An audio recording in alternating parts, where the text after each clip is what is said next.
नमस्कार दर्शक बंधु प्रियदर्शिनी होम फूड चैनल को आपण मानक अनेक अनेक स्वागत। तो आज रेसिपी टाकोस। तो ये टाकोस को आपण मैंने बासी रुटी बनई पारे। मुझे फ्रेश रुटी बनई कि आप सेयार करने भी बासी रुटी केमती बना जाए। तो ये देखो केते सुंदर लगुच यम्मी लगुच ना, बहुत ही टेस्टी। घरे निहाती ट्राई करेंगे और ये रेसिपीटा जब भल लगे ताले वीडियो को लाइक करने सहित एमती नुआ नुआ रेसिपी देखा चैनल को सब्सक्राइब करेंगे। तो जमती आपण देखुं तावा गरम करके मुझे 2 चम्मच रिफाइन तेल दे दूची। तापर आम कि जीरा फुटे नवा। यापर आम देदबा कि कटा पियाज, गोटे मीडियम साइज रो पियाज नहीं मु। तापर किसी कंचा लंका देदबा। जदि छुआ मानक पई बनाउछंती राग बेसी खाउना ताहले आपण माने कंचा लंका को स्किप करेंगे। तापर ये पियाज को आम टिके भाजी नवा। देखो पियाज भाजी सारा पियाज गुड़ा पूरा माने पूरा खिला खिला हो जाए, पाखुड़ा गुड़ाक पूरा सेपरेट हो जाए। तापर ये आम देदबा कि लंका गुंड। तापर आम टमाटो केचप गोटे चम्मच यहाँ दबा द्वारा आमर स्टफिंगटा बहुत ही टेस्टी बनी थाए। तापर ये सब को आम भल भाव में मिसई नवा। ये टाकोस को आपण माने नॉर्मली घरे जहाँ जमती जिनस अच्छी से बनई पारे। बेसी किसी आमर जिनस आवश्यक ये न थाए, बहुत कम जिनस आम ये बनई पारिबा। तो अल्प किसी पियाजर स्टफिंग को मु काढ़ी नौची। तापर आम देदबा ये सीझा आलू। सीझा आलू को आपण मैंने टिके मैश कर नवा। आपण मैंने चाहिए या ग्रेट करि परिबे, नले तो हाथ में मैश करिकी आपण मैंने दे परिबे। मेरी डायरेक्ट आलू को देकी मैश करू नौची, जहाँद्वारा कि आलूटा भल भाव में मैश हवा सहित कषि हो। आपण मैंने चाहिए ये कंचा पियाज न कषिकी भी बनई पारिबे, कंचा सब जिनस देकी, किंतु टिके कषि नवा द्वारा टेस्टटा बहुत भल रही थाए। तापर ये टिके हल्दी पाउडर दबा, स्वाद अनुसार लुण देदबा। तापर आमर धनिया पत्र देकी आपको भल भाव में पुणी थे मिसई नवा सहित कषि नवा। दर्शक बंधु छुआ मैंने जब रुटी परोटा नहीं कि बोर हो सारे निहाती भाव में ये रुटी को आपण मैंने टाकोस भली करिकी से दिंतु, बहुत ही भल पाइबे खावाई। ता छड़ा आपण मानक इजी हम, हेल्दी भी रहिबो, बेसी मसला मसला नहीं। तो आमर आलूर स्टफिंगटा होगला साइड रखा।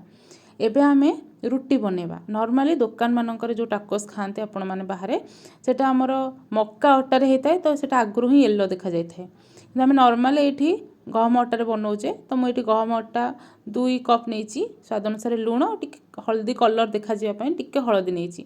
तापर आम गोटे चामच देदबा रिफाइन तेल।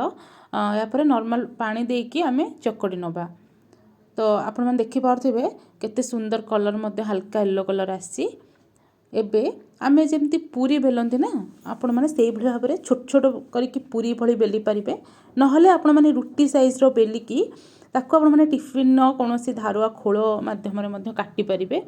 जेमती आपण मानको सुविधा लागुची आपण माने बनै पारिबे। रुटीटा छोट रहिबो, देखिया पय भी सुंदर लागिबो, आ हमर बाजार रे जेमती टाकोस बिक्री हुए सेही भली ही लुक आसीबो। तो एबे आमे कोन करबा ना, तावा गरम करनबा एवं रुटी को देखंतु पूरा आपण माने सेकिबेनी, हल्का जमती टिके सेकिबे, कंचालिया रहिबा दरकार। तो एठी देखंतु दुई पट साइड मु हल्का टिके कंचालिया जमती अच्छी, अल्प अल्प टिके सिजिला भलिया ताको आमे सेकी नौचे बिना तेल रे। एबे आको साइड रखिबा। गोटे कहीं आपण माने 2टा 3टा एमती पकेकी सेकी पारिबे, किंतु मन रखिबे आको बेसी सेकिबेनी, हल्का टिके कंचालिया जमती रहिथिबो, माने टिके टिके सेकी हेतिबो, बहुत कंचालिया रहिथिबो सेही भली टाइप रो आपण माने देखिकी जानि परथिबे आपण माने सेकिबे। तापर आमे एटा को गोटे प्लेट को काढी नबा।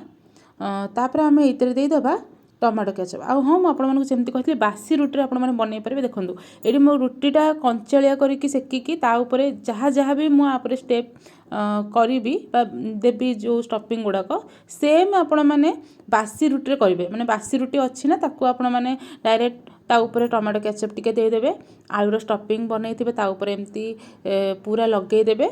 तापरे टिके पियाजर आपण माने रखिथिबे स्टफिंग, नहले कंचा पियाज रे हल्का टिके लंका गुंड हो टमाटो केचप देकी स्टफिंग दे पारिबे।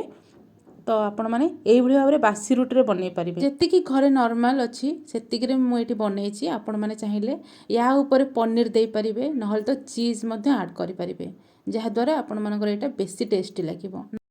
तो एबे तो आमर टाकोस बनैया पे हमें सब गुडा रेडी कर नेछे। तो एबे हमें कोन करबा ना, कड़ाई रे दे दबा 2 चम्मच रिफाइन तेल। कड़ाई को टिके हमें भल भाव में ग्रेस करनबा, जेम तेल गुडा चारिआडे लागि जिवो। तापरे हमें जो रुटीटा बनैछे स्टफिंग देकी ताकू हमें ରଖିନେବା ଯେତିକି ଆପଣମାନେ ନିଜ ହିସାବରେ ଏପଟ ସେପଟ କରିପାରିବେ ତ ସେଇ ହିସାବରେ ଆପଣମାନେ ଗୋଟେରୁ ଦୁଇଟା କି ତିନିଟା କି ଚାରିଟା ଆପଣମାନେ ତାୱାରେ ସେକିବେ।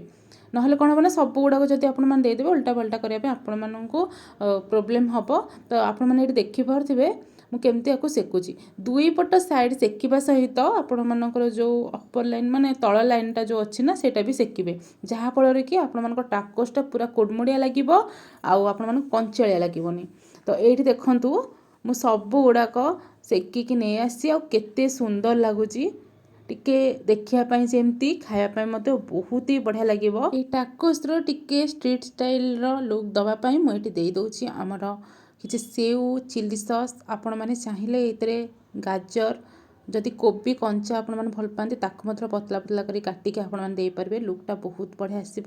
ଯଦି ଆପଣମାନେ ବାସି ରୁଟି ଫିଙ୍ଗି ଦେଉଛନ୍ତି, କେହି ଘରେ ଖାଉନାହାନ୍ତି, ତ ଏମିତି ବନେଇକି ନିହାତି ଭାବରେ ଛୁଆମାନଙ୍କୁ ଦିଅନ୍ତୁ। ପୁରା ଏକଦମ ଷ୍ଟ୍ରିଟ୍ ଷ୍ଟାଇଲ୍ ଲାଗିବ, ଜାଣି ହିଁ ପାରିବେନି ଆପଣମାନେ ଘରେ ଏତେ ଇଜିରେ ଏଇସବୁ ନର୍ମାଲ୍ ଜିନିଷକୁ ନେଇକି ବନେଇଛନ୍ତି। ତ ଆଶା କରୁଛି ଆଜିର ରେସିପି ଆପଣମାନଙ୍କୁ ନିହାତି ପସନ୍ଦ ଆସିଥିବ। ପସନ୍ଦ ଆସିଲେ ଭିଡ଼ିଓଟିକୁ ଲାଇକ୍ କରନ୍ତୁ, ସମସ୍ତଙ୍କ ସହ ସେୟାର କରିବା ସହିତ କମେଣ୍ଟରେ ଜଣାନ୍ତୁ କେମିତି କ'ଣ ଲାଗିଲା। ଆଉ ଯଦି ମୋ ଚ୍ୟାନେଲରେ ଆପଣମାନେ ନୂଆ ଅଛନ୍ତି ଚ୍ୟାନେଲଟିକୁ ସବସ୍କ୍ରାଇବ୍ କରନ୍ତୁ। ରହୁଛି, ନମସ୍କାର।